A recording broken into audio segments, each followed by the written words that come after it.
بسم الله الرحمن الرحيم والصلاة والسلام على من بعثه الله رحمة للعالمين وهداية للخلائق أجمعين. Chers auditeurs, Allah dit dans le Saint-Coran, subhanahu wa ta'ala, أعوذ بالله من الشيطان الرجيم يا أيها الذين آمنوا قوا أنفسكم وأهليكم نارا. Allah subhanahu wa ta'ala par ce verset fait appel aux croyants de se préserver et de préserver leurs proches et leurs familles d'un châtiment sévère le jour du jugement dernier. Et notre prophète, que le salut d'Allah soit sur lui, sallallahu alayhi wa sallam, a dit كلكم راع وكلكم مسؤول عن رعيته كلكم راع وكلكم مسؤول عن رعيته. Nos rôles les plus importants dans cette vie, c'est de nous concentrer sur notre responsabilité quant à l'éducation de nos enfants. Les parents et les mères ont le plus grand impact après Allah subhanahu wa ta'ala dans l'avenir de leurs enfants et de leur génération. Nos enfants, dès leur jeune âge, on doit leur montrer ce qui est important dans la vie. Les choses fondamentales, leur faire connaître le Créateur subhanahu wa ta'ala, leur faire connaître les piliers de la croyance en Allah, en somme une bonne éducation. Et tout cela nous le retrouvons dans ce qu'a évoqué Luqman al-Hakim à son fils, lorsqu'il a dit à son fils: mon fils, ne prête pas d'associé à Allah, car l'associaterie est une énorme injustice. وَإِذْ قَالَ لُقْمَانُ لِابْنِهِ وَهُوَ يَعِظُهُ يَا بُنَيَّ لَا تُشْرِكْ بِاللَّهِ إِنَّ الشِّرْكَ لَظُلْمٌ عَظِيمٌ.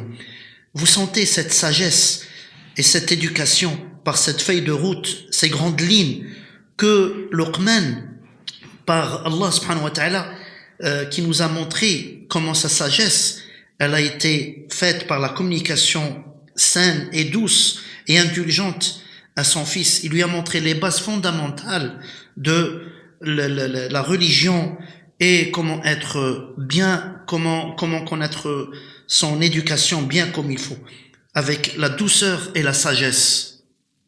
Nous constatons que les jeux vidéo sont devenus actuellement une des plus grandes occupations. Les jeunes, nous les voyons qu'ils passent désormais une grande partie de leur temps à y jouer. Et on sait très bien que le jeu, la distraction, ce n'est pas quelque chose de haram dans notre religion. Au contraire, c'est licite. Mais à la base, c'est-à-dire je veux dire qu'à la base, ils sont licites. Hormis ce que les savants et les ulama ont démontré comme exception. Et ces exceptions-là, ils sont en 4 ou 5 catégories. Je les résume d'une manière. La première catégorie, par exemple, de ces exceptions, c'est ce qui a été démontré comme illicite, comme par les preuves du texte du Coran et de la Sunna. La deuxième catégorie, c'est ce qu'on a interdit conformément au bon raisonnement par analogie, le qiyas. C'est-à-dire quand on ne trouve pas une situation qui n'est pas mentionnée dans des textes coraniques ou de la sunna, on les compare avec un autre semblable pour laquelle une prescription existe dans un texte. La troisième catégorie de ces exceptions-là pour les jeux, il y a les jeux de hasard.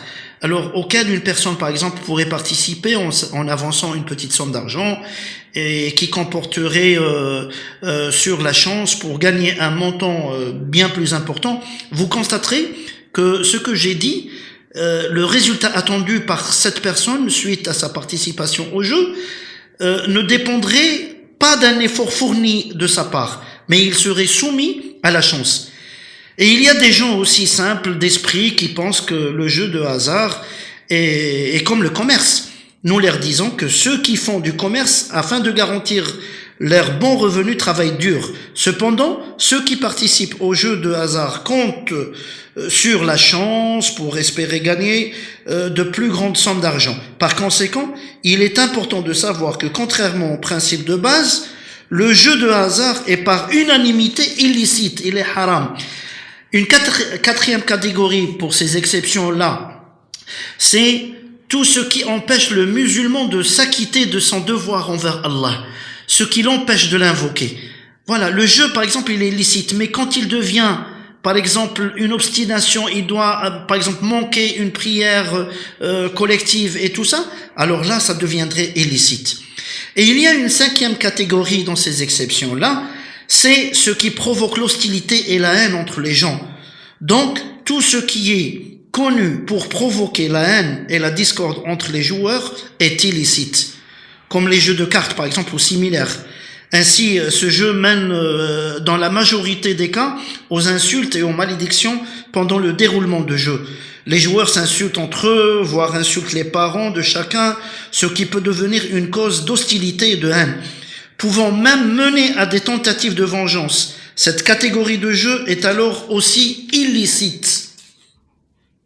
Oui, je viens de me rappeler d'un fait qui est arrivé avec le compagnon radiallahu anhu Handala avec Abu Bakr Siddiq. Une fois, il s'est réveillé le matin, il a été intercepté par Abu Bakr Siddiq radiallahu anhu et lui a posé la question: alors Handala, comment tu es ce matin?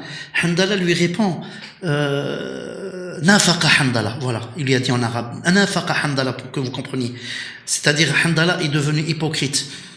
Sur ce temps-là, Abu Bakr Siddiq radiallahu anhu, il a dit: mais qu'est-ce que tu es en train de dire? Il lui a dit: oui, des fois je remarque quand on est avec Rasulullah sallallahu alayhi wa sallam, réunis avec lui, on voit le paradis avec lui, on voit beaucoup de choses, de belles choses, on est vraiment dans l'adoration de Dieu, du paradis et tout. Mais une fois qu'on sort de chez le prophète et on revient à notre commerce, à notre famille, à nos jardins, ça y est, on a l'impression comme si on oublie le Créateur. Abu Bakr Siddiq lui dit sur le temps: mais moi aussi je ressens la même chose. Alors il lui dit: tiens, on va y aller chez Rasulullah sallallahu alayhi wa sallam et on va lui parler de ça et lui expliquer ça. Remarquez, quand ils sont arrivés devant le prophète, qu'est-ce qu'il leur a dit? Il leur a dit: sa'atun wa sa'a. Vous avez un temps pour tout. Vous avez un temps pour l'amusement. Vous avez un temps pour vos enfants. Vous avez un temps pour le travail, pour la famille. C'est-à-dire, qu'est-ce qu'il faut mettre? Il faut mettre un équilibre. C'est l'équilibre qu'il manque à cette génération. Quand elle s'adonne à des jeux, quand elle s'adonne à des choses, ça y est, c'est toute la journée, on oublie qu'il y a l'école, on oublie qu'il y a les devoirs, on oublie qu'il y a ça, et ils deviennent accrocheurs à ces jeux-là, et ça devient vraiment très dangereux.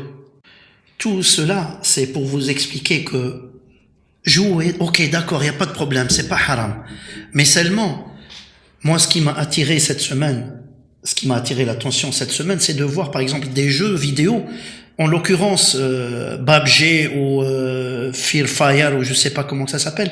On voit par exemple des stades de jeu, c'est-à-dire arriver à un niveau, il faut que l'enfant ou que le joueur par exemple s'abaisse et s'agenouille et commence à prier devant une statuette, chose qui est illicite, chose qui est haram. Nous avons parlé de l'éducation des enfants au début. Je vous ai dit, c'est pour cela que je suis appelé à faire cette vidéo et vous parler de ces méfaits-là que nous rencontrons, par exemple, pour les jeux de nos enfants. Bien sûr, ils sont tout le temps sur leur manette de jeu, sur leur Game Boy, sur il y a ces choses-là que nous contrôlons pas, nous aussi les parents. On doit contrôler ça. On ne sait pas avec qui ils chattent, parce que au fait, c'est des jeux là où ils chattent avec des adultes, avec des femmes, avec des. Alors il y a la violence, il y a la vulgarité, il y a la sexualité. Hein. Donc, il faut essayer de contrôler nos enfants, s'il vous plaît. Et ça, c'est un cri d'alarme. C'est un cri d'alarme que je lance aux parents qui veulent éduquer leurs enfants bien comme il faut, parce que comme je vous ai dit et comme je vous ai cité le verset au début, nous sommes appelés à donner des comptes à rendre. Nous avons des comptes à rendre à notre Allah subhanahu wa ta'ala, et cela, ça devient vraiment dangereux une fois que nous voyons nos enfants jouer à ces jeux-là. Et ces jeux-là sont faits par des gens qui dénigrent leur moralité. C'est-à-dire que nous, on éduque nos enfants et puis nos enfants sont perturbés moralement.